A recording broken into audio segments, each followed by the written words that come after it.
Ladies and gentlemen, good afternoon. Welcome to CSIS and a special welcome to Undersecretary Tharoor. We're delighted you are here. I should tell you how this happened. A very prominent friend of CSIS in New York contacted me and says, "Do you know Shashi?" And I said, "Well, I'm embarrassed to say no. I know lots of people who do, but I don't." And he said, "You know, he's going to be the next Secretary General. You need to get to meet him." And I said, "Well, I clearly do. You know, I absolutely do want to meet him." And this was an opportunity. So I contacted Shashi. This was back in July. And I was starting to realize how his calendar was filling up quite quickly, as everybody else in America and frankly around the world wants to meet this guy too. And I'm delighted that he gave us a window here in September, the first part of September. It was important for me to be able to, not just because I'm trying to suck up in case you're the next Secretary General, to put it blunt, you know, but it's not that, as much as it is for Washington to start seeing the face of the UN again. You know, we've fallen in a bad pattern over the last 10 years or so, where the UN is a contracted four-letter word, you know, in American politics. I think because we're in so many difficulties these days, we're starting to realize that we need a UN. We probably need a better UN than we got, but that's up to us to help do it and not to walk away from the UN. And I think that's really one of the key questions that's in front of us. It's one of the reasons, Shashi, why I wanted you to be down here in Washington, to show a face to Washington and for Washington to start thinking its way through why it is that we need a UN and we need a constructive UN. And you're going to be, I think, a great spokesman today. You've been an astounding spokesman these last years, having been in charge of communications for the UN, but this is a man of great depth that underlies, you know, he's not just a communications guy.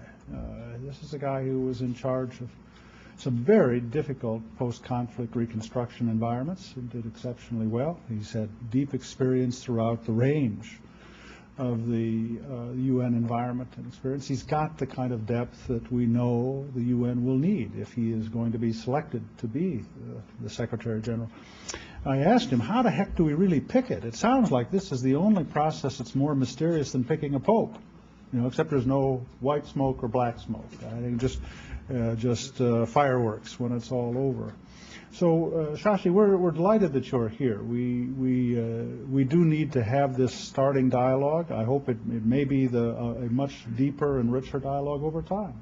And you're going to help us a great deal, and we hope that you will look to Washington as being a source of strength and help for you. So, without any further delay, I introduce to you the Secretary General of the United Nations, Shashi Tharoor. Thank you. Thank you, John. That really was a terrific introduction. And I must say that I share with you very strongly the view that the UN needs to be seen and heard from more in this fair city. And that I think if this occasion today has achieved an interaction between the UN and Washington, and with all of you here, that in and of itself, I think, excuse me, will be a valuable event in and of itself. Excuse me. But I do want to say thank you all for being here. It's a genuine pleasure for me to address you under the auspices of the CSIS, an institution that has a reputation second to none as a home of serious and considered analysis of key global and social issues. And I do welcome the opportunity to discuss vital issues concerning the future of the United Nations here in Washington. Clearly, as one who hopes to be given the opportunity to serve the organization as we work together, and that together is important, to chart a course for our world into the second decade of the 21st century. Now, I know I scarcely need to tell anybody on the CSIS's mailing list that the United Nations started out as a vision in the minds of a handful of far-sighted men and women in 1945. President Franklin Delano Roosevelt and his successor, Harry Truman, principally amongst them, who were determined to make the second half of the 20th century different from the much-troubled first. So they drew up rules to govern international behavior, and in 1945 they founded institutions in which different nations could cooperate for the common good. Their idea, which we now call global governance, was to create an international architecture that could foster cooperation across nations, elaborate consensual global norms, and establish predictable, universally applicable rules to the benefit of all. As an alternative, and I'm practically paraphrasing FDR's speech here to Congress after Yalta, an alternative to the military alliances and balance of power politics that had wreaked such havoc in the preceding 5 decades. And the keystone to the arch was, of course, the United Nations itself. The UN was seen by those world leaders as the only possible answer to the disastrous experiences of those 45 years before they'd met. 45 years in which the world had suffered 2 world wars, countless civil wars, brutal dictatorships, mass expulsions of populations, and the horrors of the Holocaust and of Hiroshima. So the new United Nations that they were creating was meant to stand for a world in which people of different nations and cultures could look on each other, not as adversaries, as subjects of fear and suspicion, but rather as partners, able to exchange goods and ideas to their mutual benefit. A place where small states and big would be able to work as sovereign equals, pursuing common objectives in a universal forum. And of course, this United Nations was also meant to be a place to provide a means to address what we sometimes like to call these days problems without passports, the kinds of problems that cross all frontiers uninvited. You can name them: climate change, drug trafficking, epidemics, refugee movements, today terrorism, and whose solutions too can also have no passports, because no one country or one group of countries, however rich and however powerful, can tackle them alone. Now, it's the resolution of these problems that remains at the very core of the UN's activities.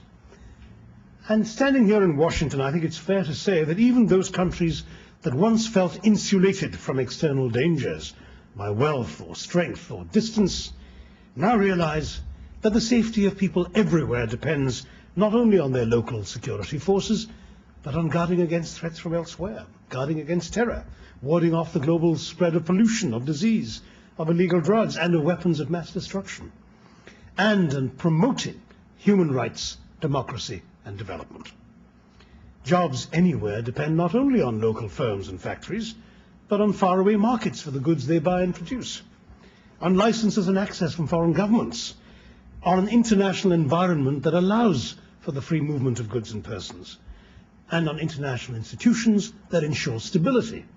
In short, on the international system constructed in 1945. And so in 2006, I would argue that the need for a universal means of global governance, a mechanism for international cooperation, indeed, let's call it by its name, for a United Nations, is stronger than ever, as strong as it was in 1945. Which leads me to the next question. What kind of United Nations should we build for the future? Now, of course, part of the answer to that question, as John Hammer's comments already suggested, must lie in a frank examination of the past.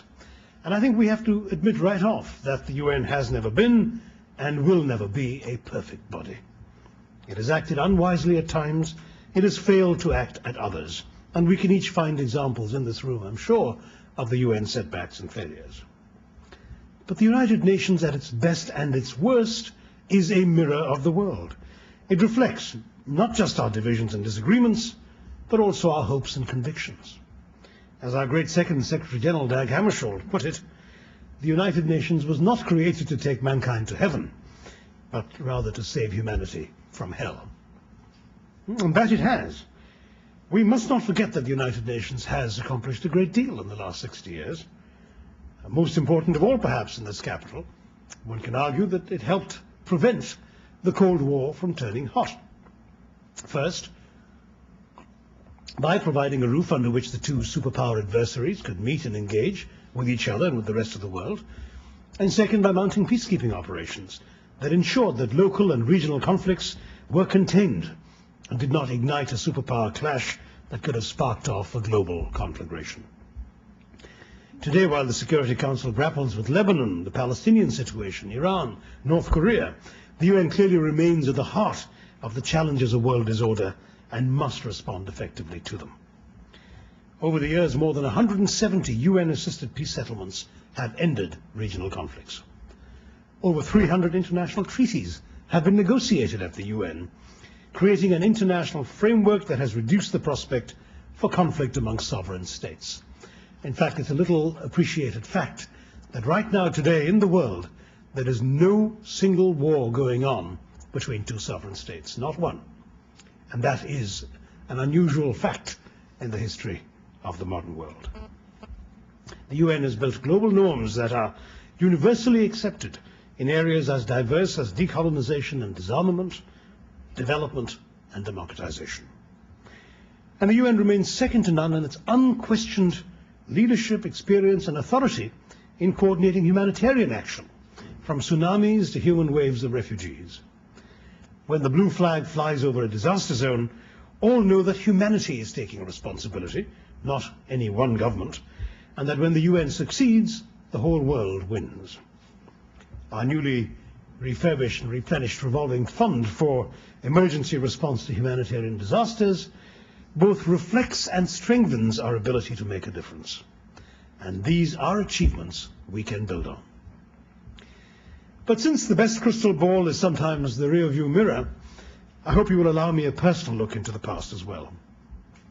For the UN has not just changed enormously in these last 60 years, it has been transformed in the career span of the one UN official standing in front of you.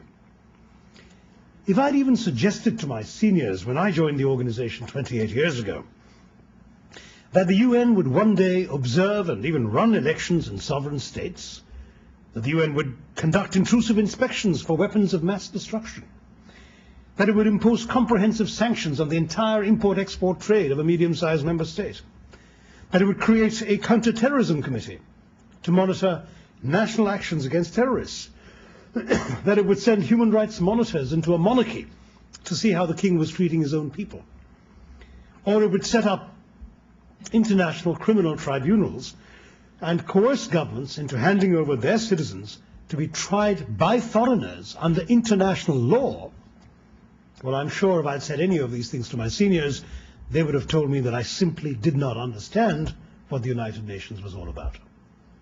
Because every one of those things would have seemed inconceivable to UN veterans of 1978. And yet the UN has done every one of those things during my span in that organization. I've seen the UN as a highly adaptable institution that has evolved effectively in response to changing times. And since it has worked in practice, my vision of the UN of the future is one that is firmly anchored in its own experience, even, and this is a horribly mixed nautical metaphor, even as it sails onward. But though our walls are lined with Nobel Prize certificates, we must not rest on our laurels. We need reform, not because the UN has failed, but because it has succeeded enough to be worth investing in. And the need for reform has become clear in recent years, and we live in a time when divisions in the UN have led to genuine worries that the old East-West divide of the Cold War is being replaced by a new and equally serious North-South divide. Many diplomats and international academic observers are speaking increasingly of a crisis of confidence in the UN system.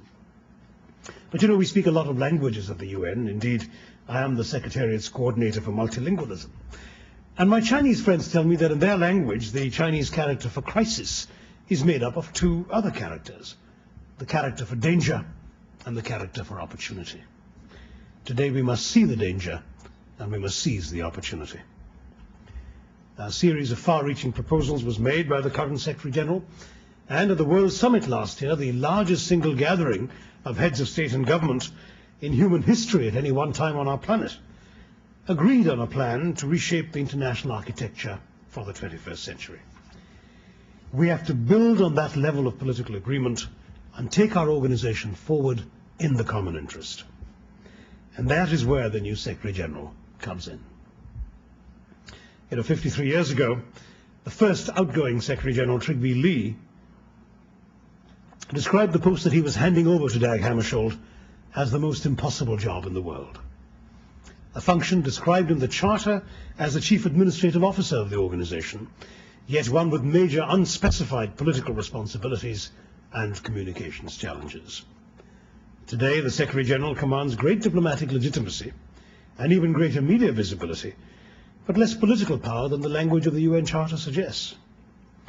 To be effective, he must be skilled at managing staff and budgets, gifted at public diplomacy and its behind-the-scenes variant, and able to engage the loyalties of a wide array of external actors, including non-governmental organizations, business groups, think tanks, and journalists. And he must work well, above all, with governments. He must convince the poor and conflict-ridden nations of the South that their interests are uppermost in his mind, while ensuring that he can work effectively with the wealthy and powerful North. He must recognize the power and the prerogatives of the Security Council, especially its 5 permanent members, while staying attentive to the priorities and passions of the General Assembly. He must promote dialogue across the divides, geographic, political, ideological, and work with member states to search for common solutions. And he must present member states with politically achievable proposals and implement his mandates within the means they provide him. Above all, the Secretary-General needs a vision of the higher purpose of his office and an awareness of its potential and its limitations. In other words, to be successful, he must conceive and project a vision of the UN as it should be, while administering and defending the organization as it is. Truly an impossible job, but understanding what it takes is the first step to doing it well. I come to it, dear friends, with 28 years of service to the United Nations in a wide variety of areas: refugees and humanitarian work, peacekeeping, service in the Secretary-General's office, and now the management of a large department that I'm proud to say I've been able to reform. In the process, I've seen from the inside and the ground up most of the major types of challenges that a Secretary-General can expect to be faced with. I believe I can handle them well. I offer both continuity and change. Continuity with the best traditions of the United Nations. Change because change, as I've described it to you, is a constant in our organization. I believe an effective United Nations is essential as the indispensable global institution for our globalizing world. And a vital task of the Secretary-General, of the next Secretary-General, will have to be to ensure that the institution is ready for the challenges of tomorrow, that this 20th century organization can take on the challenges of the 21st century, building indeed on the changes that Kofi Annan has already introduced, but prepared to deal with the unpredictable problems of tomorrow. Now, let's have no illusion about the scale of the challenges. The divisions over the Iraq War dramatically affected the UN standing. Around the world, our image in fact went down in the US because the UN did not support the administration on the war, and it went down in many other countries because the UN was unable to prevent the war. We disappointed both sets of expectations, and we've seen something similar happening with regard to Lebanon, where on the one hand the UN was attacked for seemingly giving aid and comfort to Hezbollah, where our offices in Beirut were trashed and set on fire by people feeling the UN was not doing enough to protect the victims in Lebanon. This phenomenon of standing sometimes in the middle of every debate and being run over from both sides is part of the challenge a Secretary-General has to face. All the more ironic that the UN reflects, as I pointed out earlier, the realities of the world and the extent of our willingness to cooperate with and work with each other. And I'm happy to talk about all of this during our Q&A period, but as Secretary-General, I would focus on those areas that are within the Secretary-General's direct competence. None is more important than the reinforcement of the operational capacity of the United Nations to fulfill the Millennium Development Goals, to mount effective peacekeeping operations, and to respond urgently to crises. As the Chief Administrative Officer of the organization, a job assigned by the Charter, the Secretary-General must ensure the strengthening of the international civil service, and I would insist that staff of both sexes of the highest competence and integrity are appointed to responsible positions and that due regard is paid so that the Secretariat fairly reflects the cultural diversity of our planet. At the same time, there can be no place for the cronyism and nepotism with which we have sometimes been not unfairly accused. I spoke of continuity and change. There is much of the UN that must continue. Our work in development, the work of our agencies in the field, humanitarian relief, crisis response, to take but 3 examples. We must continue to improve our ability to mount effective peacekeeping operations. I think we all recognize that currently they take too long to deploy and are uneven in quality. The UN is and must continue to be a forum where the rich and the powerful can commit their strength and their wealth to the cause of a better world. And it must continue to provide the stage where great and proud nations, big and small, rich and poor, can meet as equals to iron out their differences and find common cause in their shared humanity. The UN will only succeed as a recourse for all and not as the instrument of a few. And to be that, the UN must embrace sensible reform. Mahatma Gandhi once said, "You must be the change you wish to see in the world." What is true for individuals applies to institutions too. The UN is no exception. If we want to change the world, we must change too. And I respectfully suggest that managing change is best done by someone who knows how to do it, who values and respects the traditions and principles of the institution he serves, and who understands that at the UN the diplomacy of management is sometimes as important as management itself. And a new Secretary General must also do everything possible to build on the reforms achieved in recent months. And we must promote democracy and good governance as essential to development. We now have a new democracy fund to help us do that, an idea that came from George Bush, but that has been financed not just by the rich West, but by countries like India.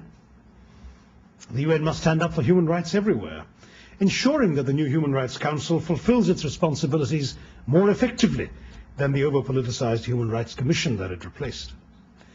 And we must not let conflicts reignite when peacekeepers have left. We must work in the newly created Peacebuilding Commission to ensure that conflict gives way to development and to democratic institution building so that peace is truly sustainable. These are institutions in which member states and the Secretary General will have to work hand in glove. Equally important, the doubling of the budget of the Office of the UN High Commissioner for Human Rights will permit us to make a difference in operational terms where it counts, in the field, not just in the conference rooms in Geneva. That's too early to say how effective all these recent innovations will be, and that's why it's a preoccupation of the new Secretary General, because the current one simply doesn't have enough time left to get these things moving. We all know the cliche that the proof of the pudding is in the eating, but at least I think we now have a recipe that should work. And there are other obvious tasks for a new Secretary General. The first is to ensure that the UN is organized to be ready to tackle a vast range of problems effectively, and to be prepared for new and completely unpredictable ones. 3 years ago, who had even heard of the grave risk of avian flu? As an immediate task, the new Secretary General must work together with states on the unfinished business of management reform, especially to ensure ethics, accountability, and transparency, together with truly independent audit oversight. I would focus on building issue-based coalitions across the North-South divide on specific practical problems, management inefficiencies, procurement policies, information technology, outsourcing, all areas that member states both North and South have an interest in, areas that have little to do with ideological politics. Now, if these recent changes and the steps forward that we can take with this unfinished business succeed, I believe we can set in place a structure that will allow us to move into the future with renewed confidence and allow the next Secretary General to concentrate on implementation. One word here in the capital of the richest country on earth: development.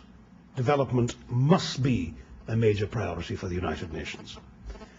Despite its remarkable successes in pulling millions out of poverty in recent years, Asia cannot afford to be complacent. Latin America is not much better off, and Africa continues to struggle. Let us not forget that at the World Summit, leaders from donor and developing nations alike made a strong and unambiguous commitment to achieving the Millennium Development Goals by 2015, and these, for the most part, are not on course to being met. The leaders devoted a separate section of their declaration to the compelling problems of Africa. We must hold them to their commitments and work to ensure that the world develops mechanisms that should make successful and sustainable development more likely. And not all of this will happen at the United Nations itself. The World Trade Organization, the Bretton Woods institutions have a key role to play. But the UN remains indispensable as the place where political agreement can be reached on development goals, and where the agenda is set on issues that affect the well-being of the overwhelming majority of the world's people, and where the voice of each country is heard on that agenda. So I have, I hope, painted a picture of the United Nations of the future as one that's firmly anchored in its achievements, but eagerly engaged in transforming itself in the light of changing circumstances. A refurbished UN, built on the strong foundations laid down in 1945, buttressed by the innovations and achievements of the last 60 years, and renovated too to take account of the problems that we have uncovered in the course of dealing with the real challenges of the changing world outside. Realistically, it'll probably be a UN that is more sharply focused on areas where it has a proven and undoubted capacity to make a difference. It will, for example, continue to be the first port of call to coordinate the world's responses when major humanitarian disasters strike. It is currently the most successful practitioner and will likely remain the means of choice to monitor peace treaties. And when territories must be administered, while political solutions evolve and the modus operandi for lasting peace are established, the world will continue to turn to the UN, since it transcends any one government's interests but acts in the name of all. It will not, I imagine, lead military interventions, peacekeeping accepted, although its legislative bodies will undoubtedly remain the primary source of legitimacy for any such interventions. Well, where others have the capacity, the resources, and the will to keep the peace, the NATO in Afghanistan, the EU in Bosnia, but not yet, I fear, the AU in Darfur, the UN should stand aside and bless their efforts.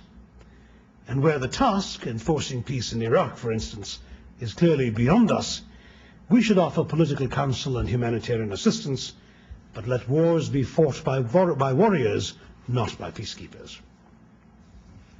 Above all, perhaps, I can see no other entity that could, with the same universality, the same efficiency, the same objectivity, provide the means to address the gaps and cracks in the facade of the international system, through which many of the 21st century's problems, from environmental degradation to global epidemics, to human rights abuses, to international terrorism, would otherwise prosper. So much then for the architecture. But as the old saying goes, a house is not a home.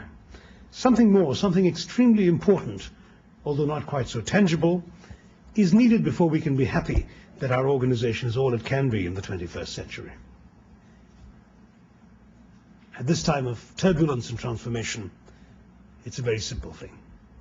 The new United Nations must encapsulate the 21st century equivalent of the spirit that informed its founding. We cannot afford to forget the ashes from which the UN was born in 1945. We have a duty to sustain this institution to ensure that the world is not again reduced to the ashes of that period 61 years ago. And so the UN must amplify the voices of those who would not otherwise be heard. It must serve as a canopy beneath which all can feel secure.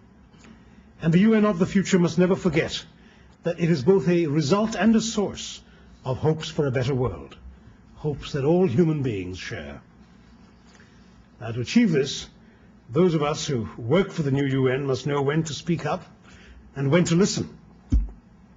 I think that there's little more valuable to a potential Secretary General than to hear the views and comments of those who care enough about the institution to come on a Washington afternoon to listen to him on that subject. So since I'm here to say that I hope to be at your service, and that I'm here to respectfully request the opportunity to be invited to serve, let me, in speaking, also underscore the importance of listening and turn the floor over to you for your own questions and comments. Thank you very much for giving me a hearing.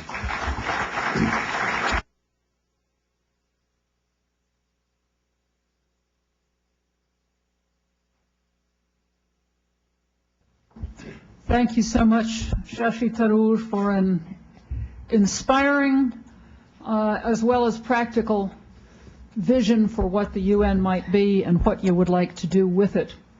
The floor will now be yours, though I think I will exercise the privilege of the chair and kick things off. Let me ask, however, that when I do recognize you to ask a question, you wait for the microphone, and there are 2 or 3 of them walking around in the hands of exceptionally talented CSIS staff. Let me also ask you to identify yourself and to be brief, because if I know the CSIS audience, there will be lots of people behind you waiting to ask a question. Let me start off by picking up on one of the things that you identified as one of the key roles, one of the key competencies of the UN, which is mounting peacekeeping operations, and ask, if you were Secretary General, what additional tools, capabilities, resources would you like to see at your disposal to maximize the effectiveness of this kind of operation? We have, fortunately, a very interesting prescription in the Brahimi report of 2000, where Lakhdar Brahimi led a panel of distinguished experts who actually came up with some very constructive and detailed suggestions for reforming the peacekeeping efforts of the United Nations. Some of those have been implemented, some have not. And part of the challenge today is to see where we can take things forward in areas where clearly we have not been able to do as well as we'd like. One manifest problem is the speed of deployment. We simply don't get our soldiers out to operations quickly enough. It's striking that Henry Kissinger was talking about how in 1973, at the end of the Yom Kippur War, the first peacekeepers arrived in the Golan Heights within 48 hours. Well, part of the secret was the Pentagon provided free airlift for them to get out there. We don't have that anymore. We now have to go out and conduct tenders to see which is the cheapest way we can find companies that'll pay, that'll accept a modest payment to be able to take our soldiers somewhere. Governments too seem to have lost a little sense of the urgency behind the need to provide soldiers ready and able to move at very short notice. I think we need to get the world up and running on a much more dramatic, I don't want to use the word war footing, but let me say a peace footing, to be able to do this better. We have more peacekeepers now around the world than ever before in modern history. 86,000 under the UN's own umbrella, going up now in Lebanon by a further 10. We have, if the Darfur operation ever takes off, potentially another 17,000. We also have large numbers of soldiers serving under NATO and under the EU, who are not counted in the UN's figures.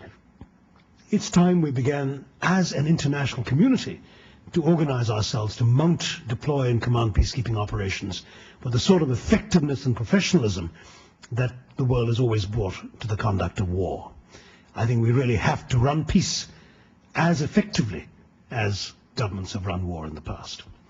I'd also very much like to improve our administration of the civilian side of things. It's striking that the UN Secretariat has 9,000 personnel around the world, and the civilian staff of peacekeeping are 17,000, almost double. That again is an area of our work in which we have to make sure that uneven quality is replaced by sustained professionalism. Finally, there's the intangible, and that's what governments on the Security Council are prepared to do. You know, Ambassador Schaefer, during my years in peacekeeping at the end of the Cold War from 89 to 96, I kind of evolved a formula from my own experiences, not always entirely happy experiences during those turbulent years. And that formula was very simple, that peacekeeping success really depends on 3 things, of which, by the way, the first 2 depend on the third. The first is a mandate, a viable, realistic mandate of something that is worth doing and that can be done. The second is resources, human resources, financial resources, military resources that are commensurate with that mandate. And the third thing, without which the first 2 are impossible, is political will. It's the political will of governments on the Security Council, which give us our mandates and vote us the resources, the political will of those countries that provide the troops, the political will of the parties to the conflict where we are deployed. Without that political will, we will not have a mandate we can execute, we will not have the resources to do it with, and we will have failure. So that intangible is one beyond the control of any future Secretary General to deliver by himself. But I think it will be part of my job if elected to keep reminding governments not to send us in unless they have the political backbone to support us all the way. Bill Clark, and there should be a mic making its way to you.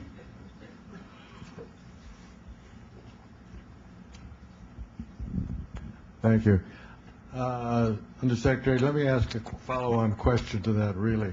There has been talk in the past of having a standing force for the United Nations, which would, I assume, include airlift as well. But what are the prospects of that, and what are your views on actually the implementation of such policy? I'm afraid, the prospects are so remote as to make indulging in a fantasy about that unproductive. In other words, many of us, I think Sir Brian Urquhart, soon after he left peacekeeping, did a famous article in the New York Review of Books calling for the UN to have its own equivalent to the Foreign Legion.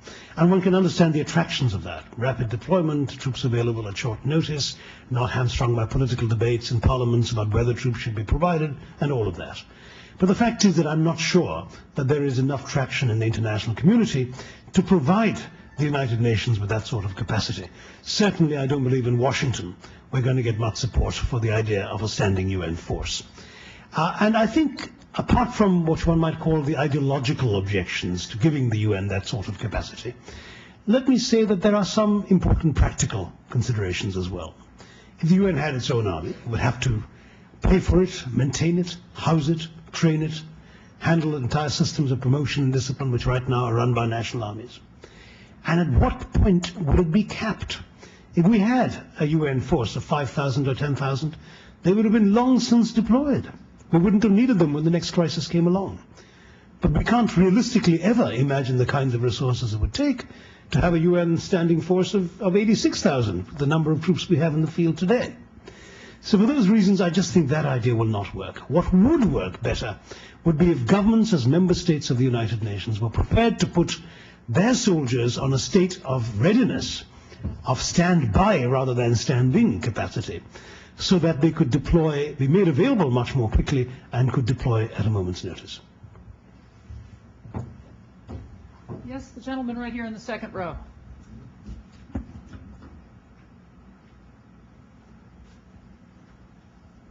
Thank you.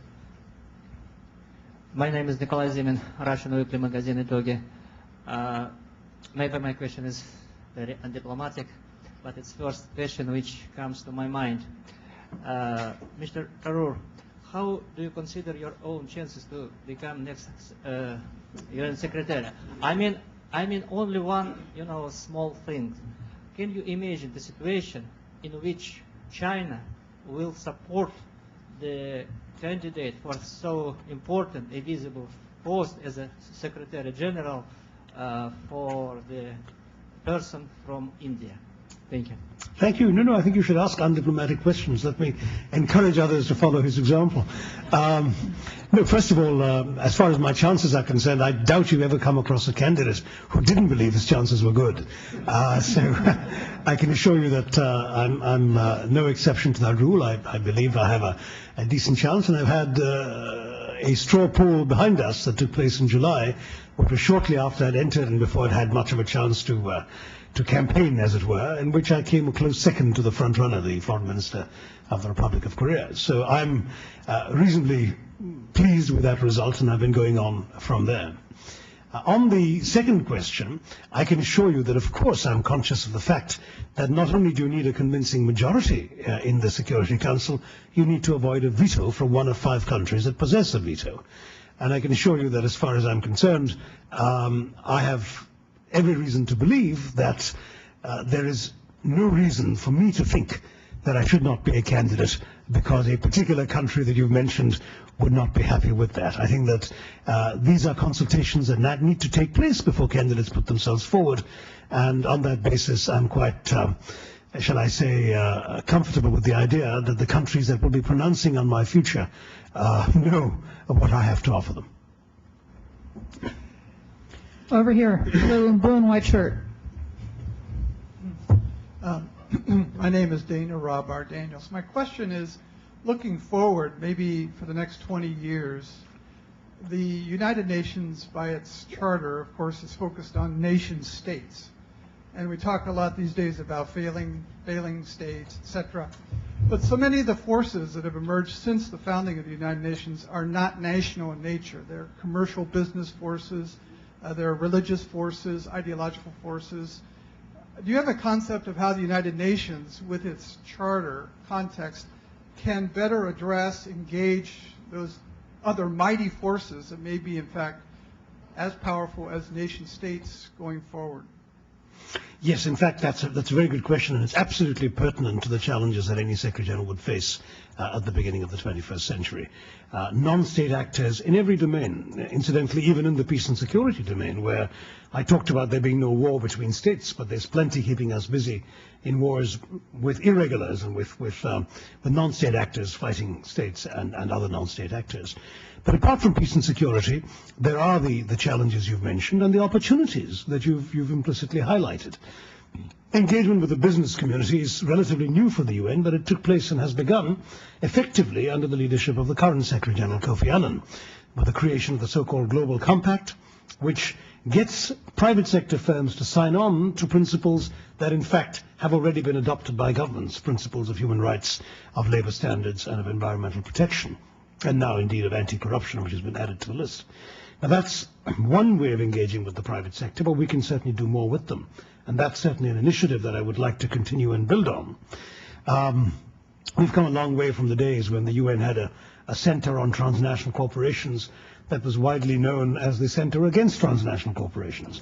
I think that we now recognize that in today's world, the private sector has an enormously valuable contribution to make, indeed to the very process of development, where private sector capital flows vastly outstrip what governments are able to give in development assistance.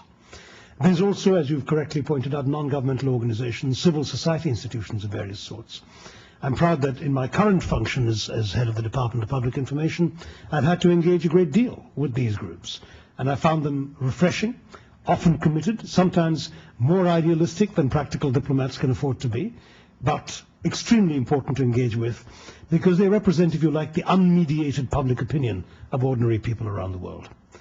And then, of course, we have various other forms, organized, disorganized, people out on the streets and people on the web and the internet, who all have their own contributions to make to discussing the challenges facing the world, and in some ways helping to provide the UN both with sources of support and sources of criticism. Now, we probably can't deal with every one of those, but we will certainly, I think, have to make an effort to engage with them, to recognize they're out there, and to see what we can do in partnership with them to carry them along with us. So thank you for bringing that to the attention of this group. Yes, over here in the third row, gentleman in the dark shirt. Thank you. Susan? If you could stand up so we can see you. Sure. David Turnbull. My question is, do you think the current structure of the Security Council is able to handle the changing and challenging nature of things that will face the UN in the coming century, in the coming years? And if not, do you see any prospects for change to that structure? Right. Well, in fact, there's no question that the Security Council reflects far more the geopolitical realities of 1945 than of today. The issue of change has actually been on the table since 1992, when the General Assembly set up an open-ended working group on Security Council reform. Though now, 14 years later, it's been widely and disrespectfully referred to as the never-ending working group on Security Council reform. But I don't mean to be facetious. The fact is there are important issues. It's one of these problems, sort of rather like a malady, in which the doctors all gather around a patient. They all agree on the diagnosis, but they can't agree on the prescription. The diagnosis is indeed that there are real anomalies and anachronisms. Mathematically, there's a problem. I mean, the fact is, in 1945, the Security Council was 11 members out of a total UN membership of 51. So 22% of the UN was in the Security Council. Today, it's 15 members out of a total UN membership of 192, less than 8%. And that means that a larger percentage of the membership, as well as an larger absolute number of states, feel that they're not adequately represented on that body. Then you've got the geographical balance within the Council, which still reflects much more a world that has passed than the world of today. After all, Europe, 5% of the world's population, has 33% of the seats in the Council. This year, the Secretary General will be elected by a 15-member Council, 5 of whose members are members of the European Union. That's astonishing. I mean, we all love the European Union and respect it. It's an institution that in many ways stands for the values and principles that the UN completely shares. But where does that leave the rest of the world? You can well imagine the questions being asked in other regions of the world. And then the permanent membership has become a question too, because while 5 permanent members have an important place in the Council, there are other countries whose contributions to the international community in the last 60 years, financial contributions to the UN, peacekeeping contributions, development contributions, and so on, seem not to have been recognized in the structure of the Council. Now, all of that is the diagnosis, but in arriving at a prescription, we have a problem. And the problem is quite simply that the bar set by the Charter, the threshold set to amend the Charter, is an extremely high threshold indeed. It requires a framework for change to be adopted by two-thirds membership of the General Assembly, two-thirds of the membership of the General Assembly, and then that has to be ratified, and ratification in most countries is a parliamentary process, so it has to be ratified by two-thirds of the world's parliaments, including those of all 5 permanent members. So passing a resolution with two-thirds, which is tough enough, is not enough. It has to be a resolution which you know will pass through the US Senate and the Chinese People's Consultative Congress and the French Parliament and so on, and get ratified in a way that it can be implemented. Until you have such a formula, the short answer is there isn't a concrete way forward for countries to fulfill their aspirations to serve on a larger or more representative council. So as Secretary General, if elected, that is not a subject that I can do very much about other than draw attention to it. The member states are the only ones who can decide, because it's their political will that will determine whether a framework can be agreed on the basis of which such a solution can be found. Way over on this side.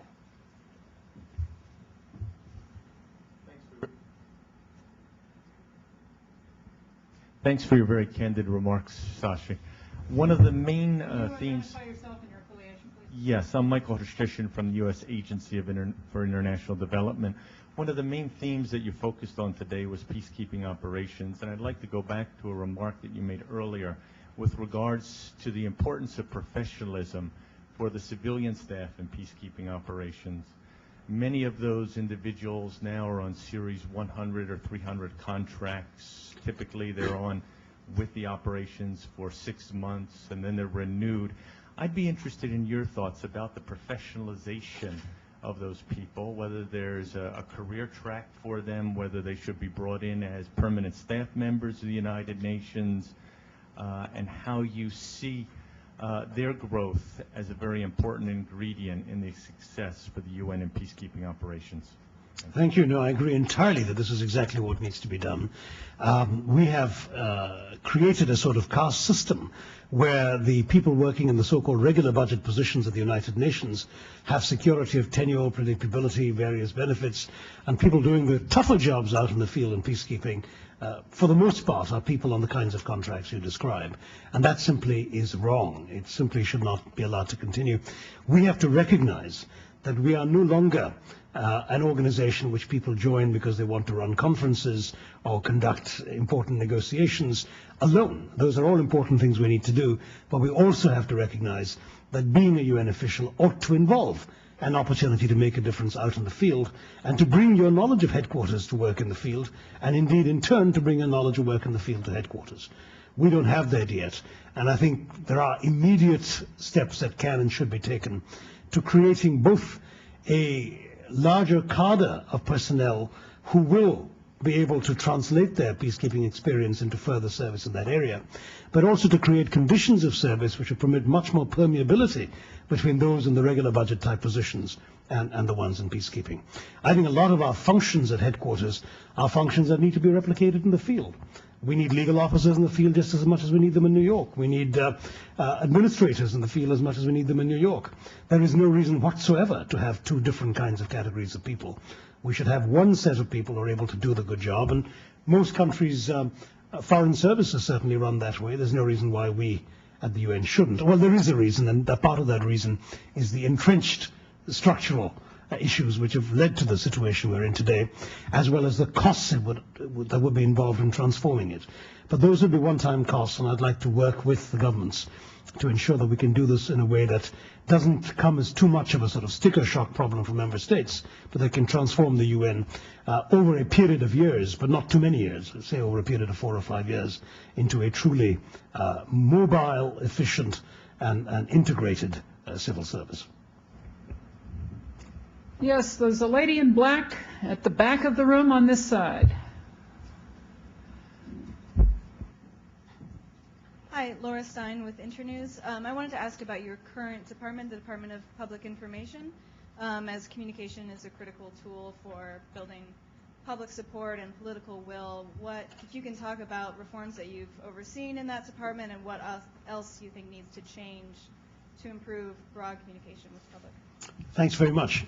Yes, I did indeed go into that department with a mandate of reform, and I'm very pleased to say that that is indeed what I was able to do.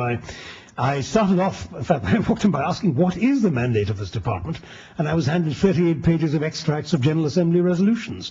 That's the way in which we have traditionally done our work. The General Assembly keeps passing resolutions that invite the UN's Information Department to increase worldwide awareness of the problems of outer space, or to create information materials on the difficulties of straddling migratory fish stocks. Now, all of this is important, I'm sure, but if you have long lists of priorities like that, basically nothing gets done. And what becomes essential then is to have a different vision of what it is that you are there to do in the information business. Well, that's what I started telling my staff. I said, you're not here to write a press release or design a website or print a poster.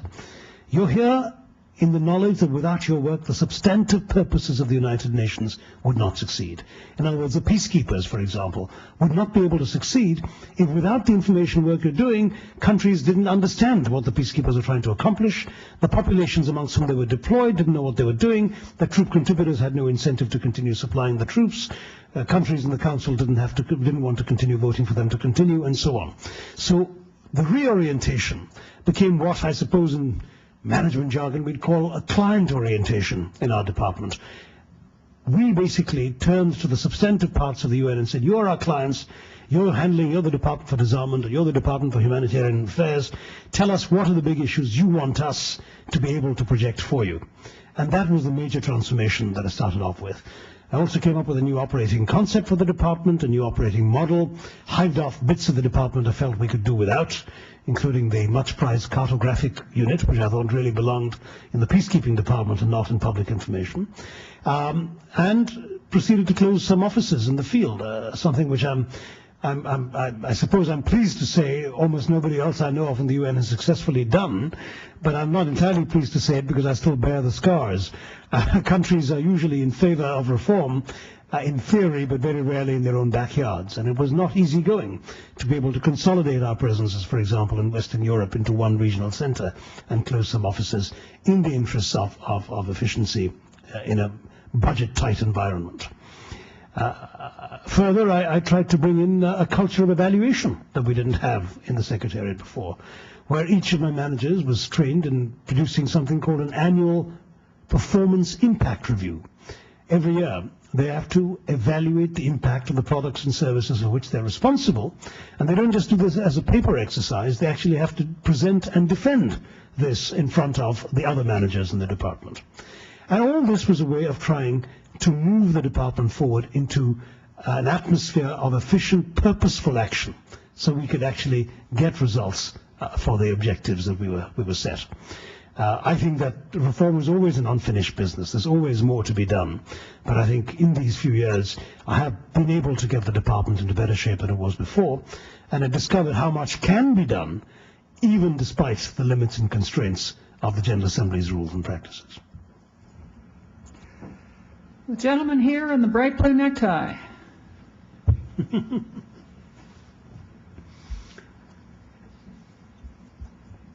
you. Well, I guess I chose the right tie.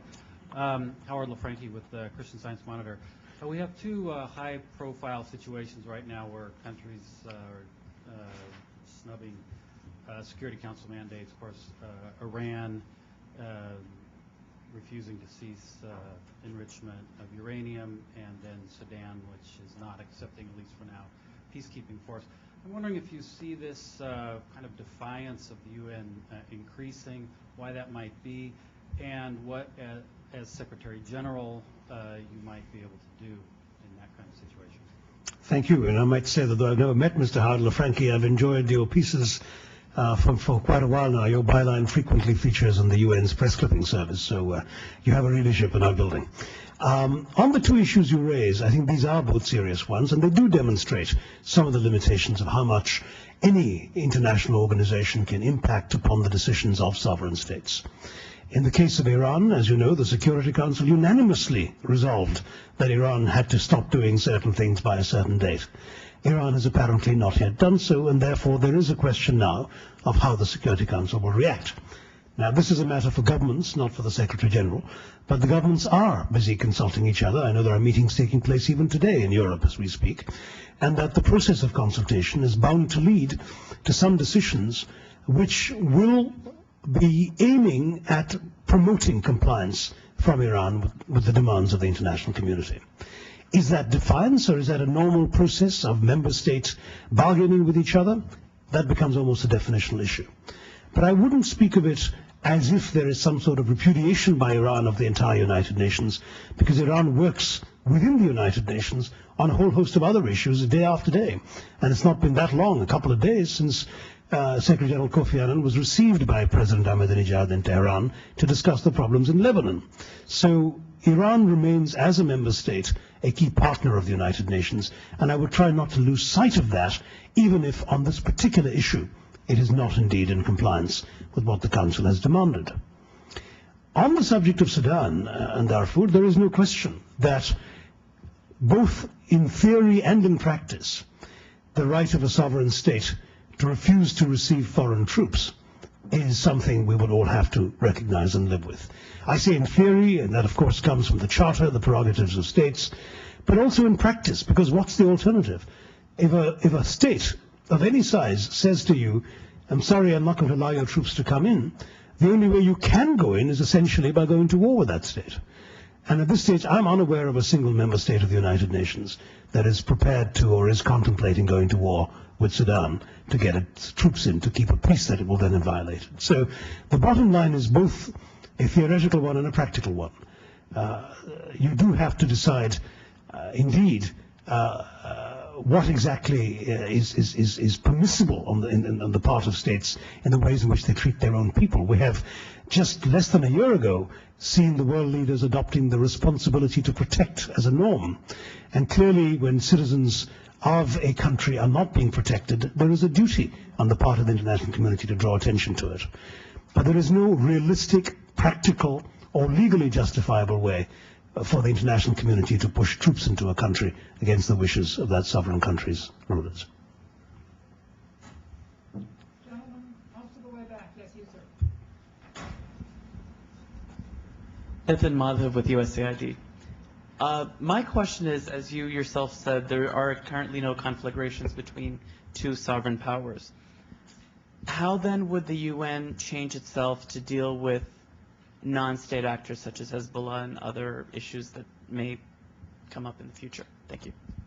Thank you, Nathan. Good to see you here. There's a brave young man who lost a limb trying to protect vulnerable people in Africa, and I'd like to congratulate you for being here.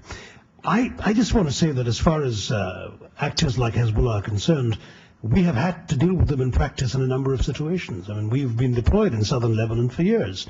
It's not as if we have in the past not had to engage with important groups that are indeed not only not states, but in some cases exist in opposition to states. That's not the case of Hezbollah, which has two cabinet ministers in the Lebanese government. But there are other entities we've had to deal with over the years in different parts of the world. I think there is a distinction to be drawn between the formal relationship that the United States has with its member states, and the United Nations has with its member states, and the practical arrangements by which UN operations in the field deal with whoever can be an asset or an impediment to their work. And that applies to our humanitarian operations, our development projects, and indeed to our peacekeeping operations. We do deal with whoever we have to deal with to get the job done. There, gentleman in the blue shirt. Yes, you, sir.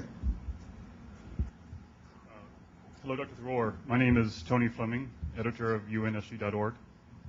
You've mentioned in recent weeks that this is the most transparent process ever in the selection of Secretary General, a job for which one used not to have to campaign. Finding yourself in that position, I was wondering if you could tell us a bit about your campaign strategy, and specifically meetings that you have held with government leaders, ambassadors, and foreign ministers. Were they limited to Security Council members, to regional groups, and how were they organized? Thank you, and Tony Fleming, who I'm also meeting for the first time, runs a very fine website called UNSG.org, which I must say I don't often have enough time to look at, but people who do look at it tell me it's the gold standard these days on SG elections. So congratulations, and let's all hope that it itself becomes an embodiment of the transparency that you're asking about. But in fact, that transparency is important, and I think it's important to take a few minutes to discuss this issue, because this year we have seen a process that has indeed been more transparent than any Secretary General election that I'm aware of in the past.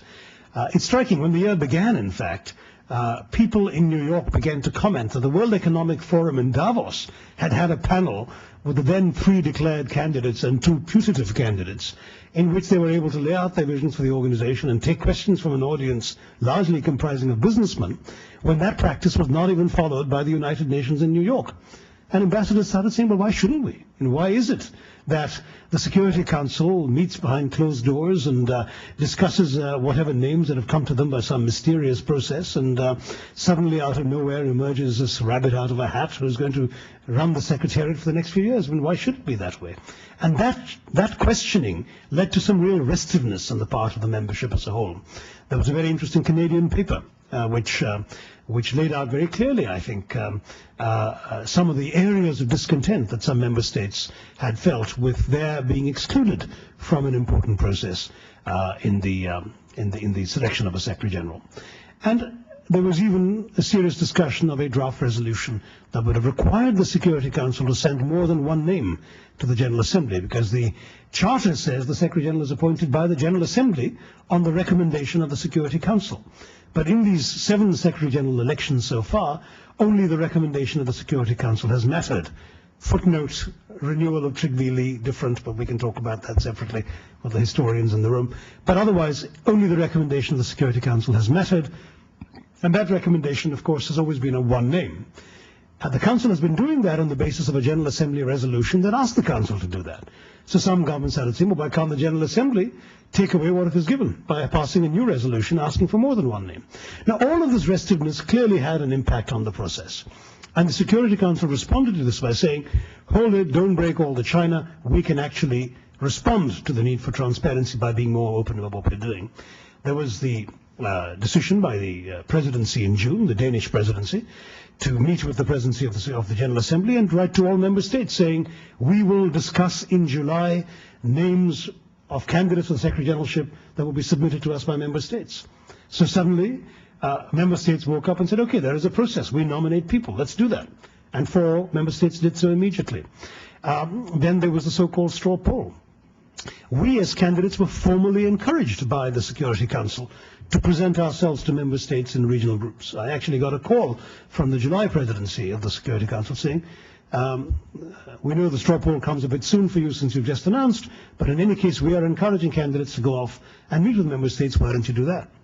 And I've taken them at their word, and indeed I am, as you say, campaigning. I've taken leave of absence. I'm using up pretty much every day of leave I've earned since I joined the UN 28 years ago, but I am in the process putting out my message, and not just to governments, I might add. I mean, I have had the privilege of meeting with government leaders, principally foreign ministers really, in many countries, mostly but not exclusively Security Council members, because if a government is interested in talking to me, I'm interested in talking to them. After all, eventually, I would hope to be Secretary General of all 192 countries and their stake in the organization. But also, I found it valuable to have this kind of public discussion. The regional group meetings have been terrific. They were closed-door meetings.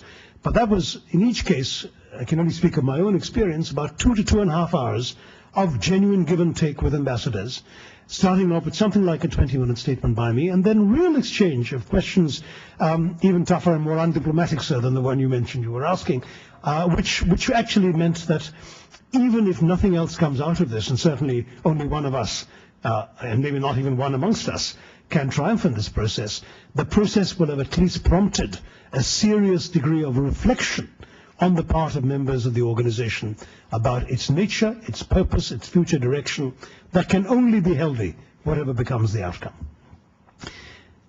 Lady in the red suit. Fida Fakhri with Al Jazeera International.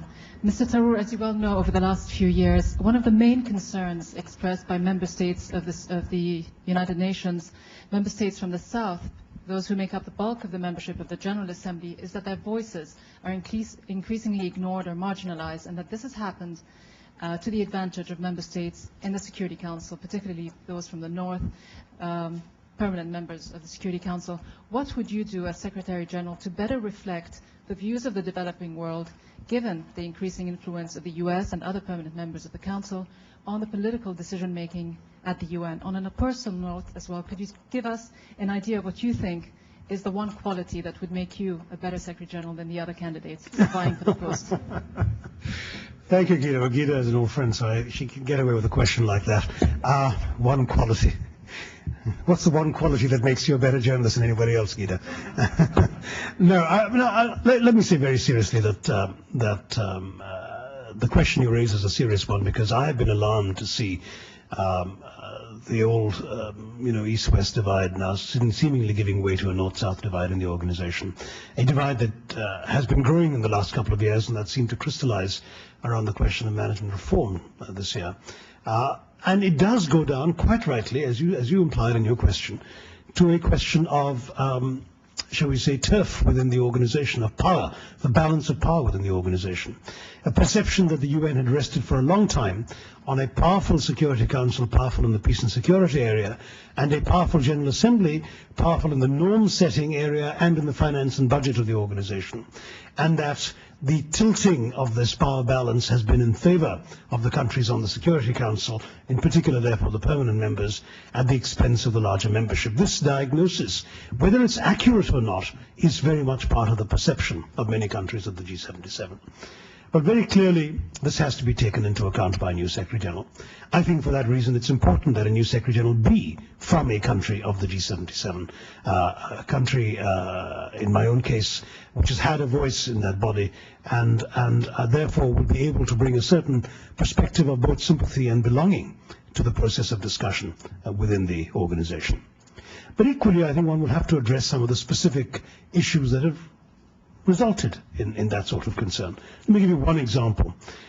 In the reform package that was put forward earlier this year, which, as you know, most graphically resulted in this divide with a 120-50 vote, with all the countries of the G77 voting on one side and all the countries of the West voting on the other, which is really most unfortunate and must be pulled back from. In that package, there was a proposal that's been called the governance proposal, which was that the point was made that the Secretariat tends to be micromanaged by member states in the Fifth Committee, and instead of having all 192 countries going over every detail of our budget, why not have a smaller committee of countries which would do all the work and then report to the larger membership? And that created a huge uproar from the G77. And a moderate colleague, the South African ambassador, said rather emotionally, "I've spent my entire life fighting the notion that a small group of people can decide for the rest of us." Now, the moment he said that, we were on terrain where no one can win. I mean, you were on an emotional, political terrain, which goes right beyond the issues of micromanagement or management efficiency into something quite different. My own attitude would be to pull that proposal right back and tear it up. As far as I'm concerned, that is not a debate that is worth creating heartburn over. If it means that my staff and myself would have to spend that many longer hours answering questions from 192 ambassadors and having member states take that many more bites of the management cherry, that is a price that I believe we should be prepared to pay to run an organization that truly belongs to all member states.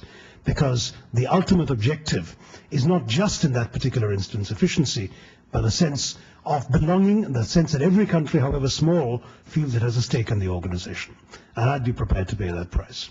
So that's one example, but I can give you several more of ways in which I think a Secretary General, through a process of listening and a process of understanding where the concerns are, can redress this balance of worry about the way in which the power within the organization lies. Of course, the Secretary General has to work very closely with the Permanent Five. There's no question about that, particularly since on so many peace and security issues, they are both as indispensable partners and the ones who can do most to prevent serious accomplishment. But at the same time, the Secretary General must be accountable to the entire membership, and that is going to be very much my calling card. On the one quality, I won't try and answer that question. I'd like to think of myself as a composite package. 28 years of experience, various specific skills, a track record I can stand on, a long paper trail. I hope a safe pair of hands, somebody from whom people need not expect too many unusual or unexpected surprises because they've seen me tested in various crucibles. And I hope finally somebody who really cares passionately about this organization, about the values and principles it stands for, and will try and use that caring to articulate a vision of it to the world, which I hope might inspire some more faith in the UN. Lady in black right here, second row. Excellent answer, sir. I would vote for you if I had a vote. Thank you. Let's quickly get you onto the Security Council. You're welcome to, sir. Melissa Sinclair from the National Defense University, and my curiosity was piqued by your comments on development at the end of your talk. And this is a very basic question, forgive me for oversimplifying a complex issue, but you made reference to the richest nations in the world, to the WTO, to Bretton Woods, all these different things, but really, sir, what are the major obstacles to development, and what can the UN do about those things? Well, there are very many major obstacles to development. There's everything from the dead weight of history, of distortions that have occurred in many developing countries, often during the colonial period and after.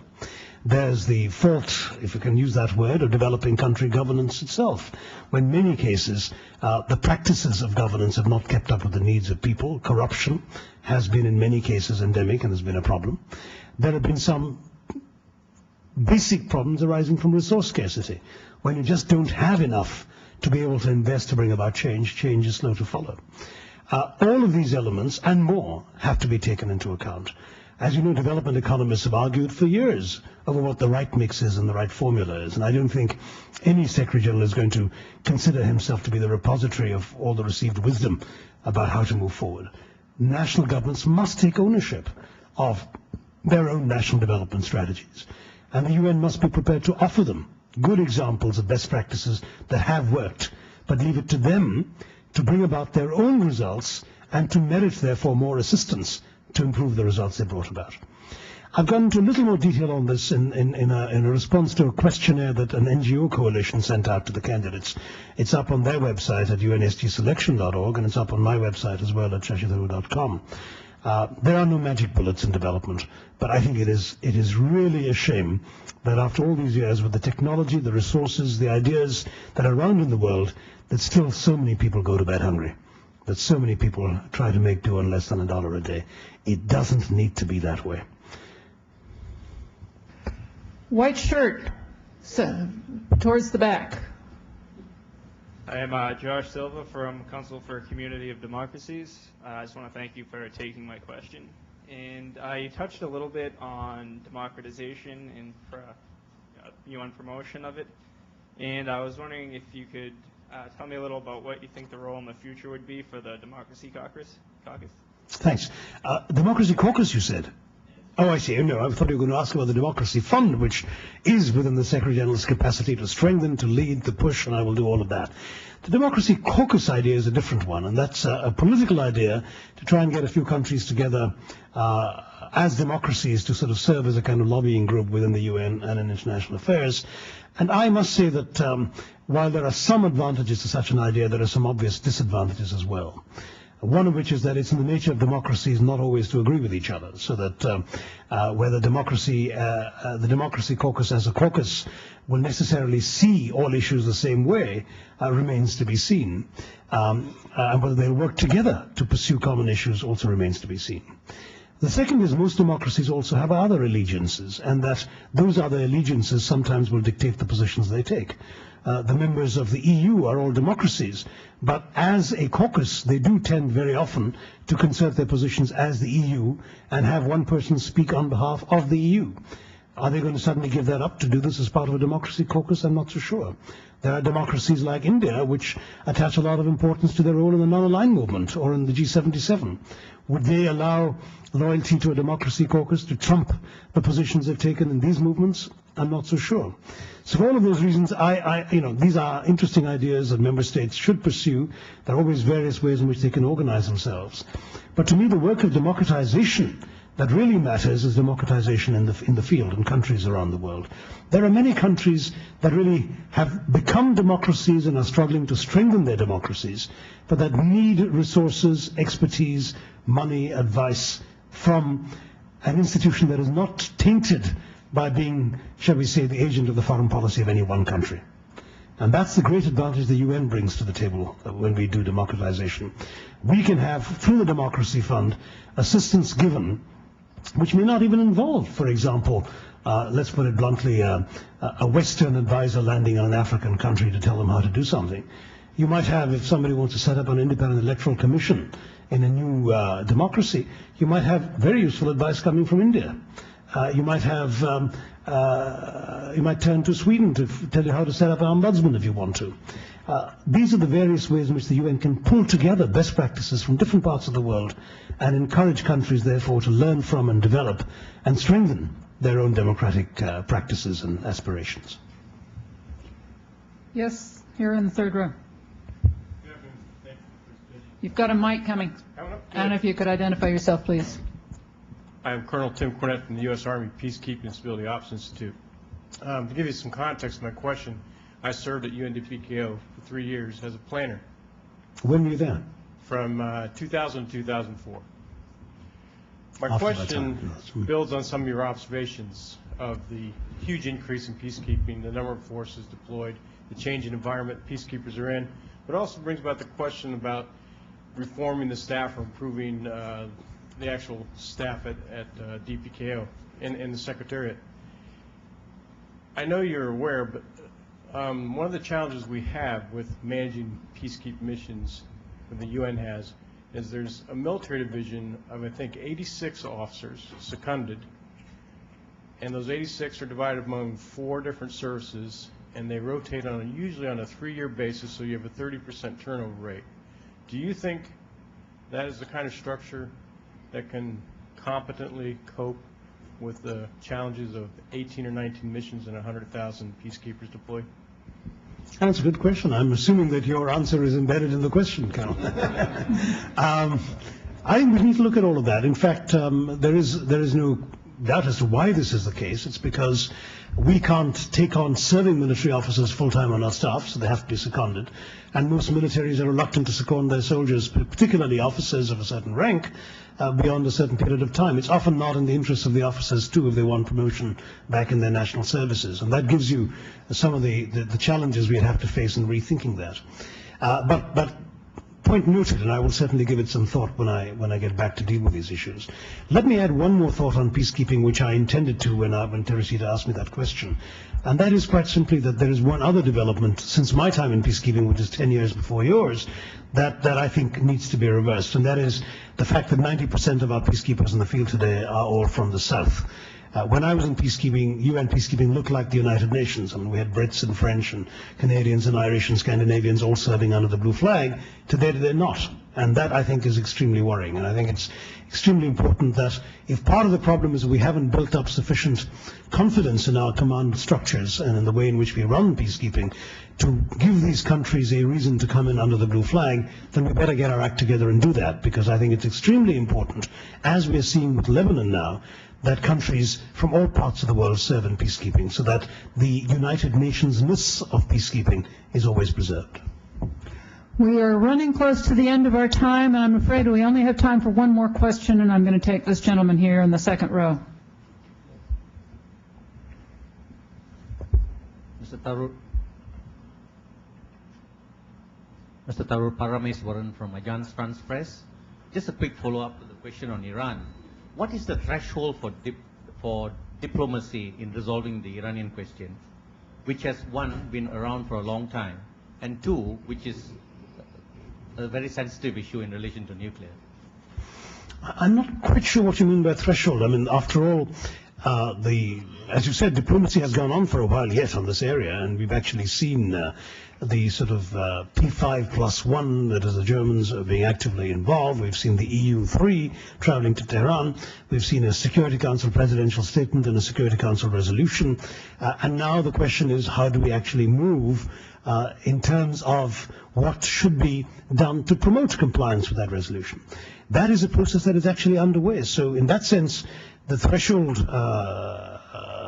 has been crossed in the sense that diplomacy is being used. And that's, I maybe have misunderstood the nature of your question. If you mean when is the threshold for which diplomacy should be given up and something else tried, I mean, obviously working at the UN, we are in favor of trying diplomacy all the time.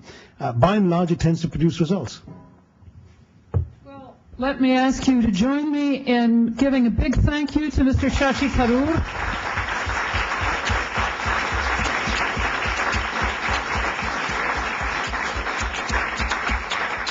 And however the next few months unroll, I hope this will not be the last time we see you here at CSIS. Thanks so much for being with us today.